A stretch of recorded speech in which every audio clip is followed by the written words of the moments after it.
বহু বছর আগের কথা। এক ছোট্ট গ্রামে আব্দুল্লাহ নামে এক দরিদ্র কাঠুরে বাস করত। তার জীবন ছিল অত্যন্ত সাদামাটা এবং কষ্টের। প্রতিদিন ভোরবেলা ফজরের নামাজ পড়ে সে জঙ্গলে যেত এবং সারা দিন কঠোর পরিশ্রম করে গাছ কাটত। সন্ধ্যায় ফিরে এসে সেই কাঠ বাজারে বিক্রি করত এবং যা আয় হতো তা দিয়ে কোনো রকমে সংসার চালাত।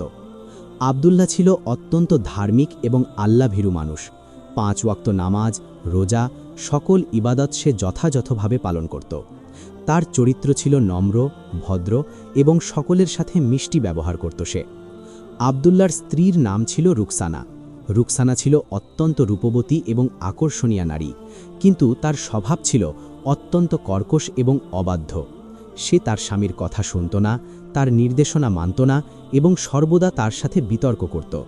আব্দুল্লাহ যখন ক্লান্ত হয়ে বাড়ি ফিরত, রুকসানা তখন তাকে বিশ্রাম নিতে দিত না, বরং নানা অভিযোগ এবং দাবি নিয়ে তার সামনে হাজির হতো। সে চাইত দামি শাড়ি, অলংকার, ভালো খাবার এবং আরও অনেক কিছু, যা আব্দুল্লাহর সামর্থ্যের বাইরে ছিল।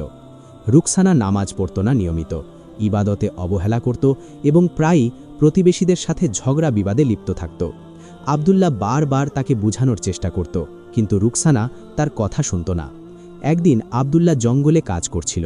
তখন সে একটি বৃদ্ধ মানুষকে দেখতে পেল, যিনি রাস্তায় পড়ে আছেন। আব্দুল্লাহ দৌড়ে গিয়ে তাকে সাহায্য করল এবং জিজ্ঞেস করল, আপনার কি হয়েছে? আমি কি আপনাকে সাহায্য করতে পারি? বৃদ্ধ মানুষটি দুর্বল কণ্ঠে বলল, বেটা, আমি অনেকক্ষণ ধরে এখানে পড়ে আছি। আমি খুব ক্ষুধার্ত এবং তৃষ্ণার্ত।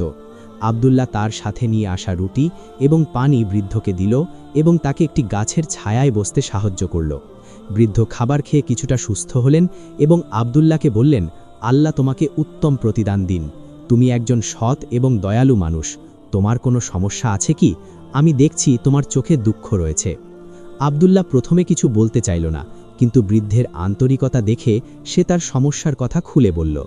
বৃদ্ধ মানুষটি মনোযোগ সহকারে সব শুনলেন এবং তারপর বললেন, বেটা, স্ত্রীর অবাধ্যতা একটি বড় পরীক্ষা, কিন্তু মনে রেখো, ধৈর্য এবং দোয়াই হলো সবচেয়ে শক্তিশালী অস্ত্র। তুমি সবর করো এবং আল্লাহর কাছে দোয়া করতে থাকো। আল্লাহ তোমার দোয়া অবশ্যই শুনবেন এবং উত্তর দেবেন। তবে মনে রেখো, তুমি তোমার স্ত্রীর সাথে সর্বদা ভালো ব্যবহার করো, তার প্রতি দয়ালু থাকো এবং তাকে ইসলামের সৌন্দর্য দেখাও। তোমার আচরণই হবে সবচেয়ে বড় দাওয়াত। এই কথা বলে বৃদ্ধ মানুষটি আব্দুল্লাহকে আশীর্বাদ করলেন এবং চলে গেলেন। আব্দুল্লাহ বৃদ্ধের কথা গভীরভাবে মনে রাখল। সে ঠিক করল যে সে তার স্ত্রীর প্রতি আরও বেশি ধৈর্যশীল এবং দয়ালু হবে। সে প্রতিদিন তাহাজ্জুদের নামাজ পড়তে শুরু করল এবং আল্লাহর কাছে তার স্ত্রীর হেদায়েতের জন্য আরও বেশি করে দোয়া করতে লাগল। রুকসানা যতই তার সাথে খারাপ ব্যবহার করুক না কেন, আব্দুল্লাহ সর্বদা তার সাথে ভালো ব্যবহার করত। সে তার জন্য ছোট ছোট উপহার আনত, তার পছন্দের খাবার রান্না করার চেষ্টা করত এবং তার সাথে মৃদু ভাষায় কথা বলত। কিছুদিন পর গ্রামে একটি ধর্মীয় মাহফিলের আয়োজন হওয়ার কথা হলো। একজন বিখ্যাত আলেম আসবেন এবং ইসলামিক বিষয়ে আলোচনা করবেন। আব্দুল্লাহ তার স্ত্রীকে বলল, রুকসানা, আজ মসজিদে একটি বিশেষ মাহফিল হবে। মহিলাদের জন্য আলাদা ব্যবস্থা আছে। তুমি যদি যাও তাহলে অনেক কিছু শিখতে পারবে। রুকসানা প্রথমে অস্বীকার করল, কিন্তু আব্দুল্লাহর বারবার অনুরোধে এবং প্রতিবেশী মহিলাদের উৎসাহে সে রাজি হল। সন্ধ্যায় রুকসানা অন্যান্য মহিলাদের সাথে মসজিদে গেল।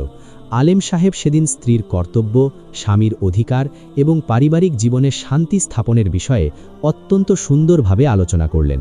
তিনি হাদিস এবং কোরআনের আয়াত উল্লেখ করে বললেন যে একজন নেককার স্ত্রী হল পুরুষের জন্য সবচেয়ে বড় সম্পদ এবং একজন স্ত্রী যদি তার স্বামীর সাথে ভালো ব্যবহার করে এবং আল্লাহর আনুগত্য করে, তাহলে তার জন্য জান্নাতের দরজা খুলে যায়। রুকসানার অন্তরে এই কথাগুলো গভীর প্রভাব ফেলল। সে প্রথমবারের মতো উপলব্ধি করল যে সে কত বড় ভুল করছিল। তার চোখে জল এসে গেল এবং সে নীরবে কাঁদতে লাগল। মাহফিল শেষ হওয়ার পর সে বাড়ি ফিরল, কিন্তু তার মন অস্থির ছিল। সে সারা রাত ঘুমাতে পারল না এবং তার অতীত আচরণের জন্য অনুতপ্ত হতে লাগল। পরদিন ফজরের আজানের সময় সে উঠে গেল এবং অজু করে প্রথমবারের মতো অনেক দিন পর ফজরের নামাজ পড়ল। নামাজ শেষে সে আল্লাহর কাছে তওবা করল এবং বলল, হে আল্লাহ, আমি অনেক গুনাহ করেছি, আমার স্বামীর সাথে খারাপ ব্যবহার করেছি এবং তোমার ইবাদতে অবহেলা করেছি। আমাকে ক্ষমা করে দাও এবং আমাকে একজন ভালো মুসলিম নারী হওয়ার তৌফিক দাও। সেদিন থেকে রুকসানার জীবনে পরিবর্তন আসতে শুরু করলো। সে নিয়মিত 5 ওয়াক্ত নামাজ পড়তে শুরু করলো, কোরআন তেলাওয়াত করতে লাগলো এবং ইসলামিক জ্ঞান অর্জনের চেষ্টা করতে লাগলো। আব্দুল্লাহর প্রতি তার ব্যবহারেও পরিবর্তন এলো। সে এখন তার সাথে মৃদু ভাষায় কথা বলতো, তার যত্ন নিত এবং তার কষ্টের মূল্য বুঝতে শুরু করলো। আব্দুল্লাহ এই পরিবর্তন দেখে অত্যন্ত খুশি হলো এবং আল্লাহর শুকরিয়া আদায় করল। একদিন রুকসানা আব্দুল্লাহর কাছে গিয়ে ক্ষমা চাইল এবং বলল, আমি আপনার সাথে যে খারাপ ব্যবহার করেছি তার জন্য আমি অত্যন্ত দুঃখিত। আপনি আমার প্রতি সর্বদা ভালো ছিলেন, কিন্তু আমি তার মূল্য দিতে পারিনি। আমাকে ক্ষমা করুন। আব্দুল্লাহ তার স্ত্রীকে জড়িয়ে ধরল এবং বলল, আল্লাহ তোমাকে ক্ষমা করুন এবং আমাদের উভয়কে সঠিক পথে রাখুন। এরপর থেকে তাদের সংসারে শান্তি বিরাজ করতে লাগল। রুকসানা এখন একজন আদর্শ স্ত্রী হয়ে উঠল। সে দারিদ্র্যের মধ্যেও সন্তুষ্ট থাকত এবং আব্দুল্লাহর উপার্জনে কৃতজ্ঞ থাকত। তারা একসাথে নামাজ পড়ত, কোরআন তেলাওয়াত করত এবং ইসলামিক জ্ঞান চর্চা করত। প্রতিবেশীরাও তাদের পরিবর্তন দেখে অবাক হলো এবং তাদের প্রশংসা করতে লাগল। একদিন আব্দুল্লাহ জঙ্গল থেকে ফিরে এসে দেখল রুকসানা অত্যন্ত খুশি মনে রান্না করছে। সে জিজ্ঞেস করল, তুমি এত খুশি কেন? রুকসানা বলল, আজ আমি কিছু মহিলাদের সাথে একটি ইসলামিক আলোচনায় অংশগ্রহণ করেছি এবং অনেক কিছু শিখেছি।